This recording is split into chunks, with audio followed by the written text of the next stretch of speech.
Sheikh Hasina Sheikh রেহানার bank হিসাব তলব।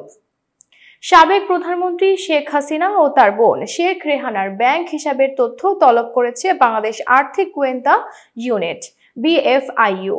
একই সঙ্গে বঙ্গবন্ধু শেখ মুজিবুর রহমান মেমোরিয়াল ট্রাস্টের ব্যাংক হিসাবের তথ্য তলব করা হয়েছে। সোমবার 9 নভেম্বর বাংলাদেশ ব্যাংকের আর্থিক গোয়েন্দা সংস্থা Bangladesh financial intelligence unit BFIU দেশের ব্যাংক ও আর্থিক প্রতিষ্ঠানের কাছে এ সংক্রান্ত নির্দেশনা পাঠিয়ে অ্যাকাউন্টের তথ্য তলব করেছে। লেনদেন তলব করার এই নির্দেশের ক্ষেত্রে মানি লন্ডারিং প্রতিরোধের বিধিমালা সংশ্লিষ্ট ধারা প্রযোজ্য হবে বলে BFIUর চিঠিতে বলা হয়েছে। চিঠিতে তলব করা ব্যক্তির নাম, জাতীয় পরিচয়পত্রের তথ্য দেওয়া হয়েছে।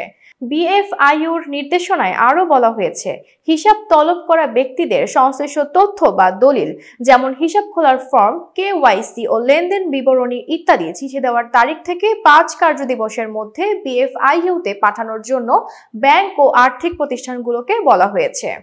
আয়ারল্যান্ডের কাছে হোয়াইট ওয়াশের লজ্জা পেল বাংলাদেশ। ওয়ানডেতে দাপট দেখিয়েছিল বাংলাদেশ নারী ক্রিকেট দল। আয়ারল্যান্ডকে 3-0-তে হোয়াইট ওয়াশ করেছিল টাইগ্রেসরা। এবার T20-তে ঠিক তার উল্টো চিত্র দেখল বাংলার মেয়েরা। এতক্ষণ বার্তা বৈঠকের সাথে থাকার জন্য ধন্যবাদ। নতুন নতুন তথ্য ও সংবাদ পেতে বার্তা বৈঠকের ইউটিউব চ্যানেল ও ফেসবুক পেজের সাথেই থাকুন।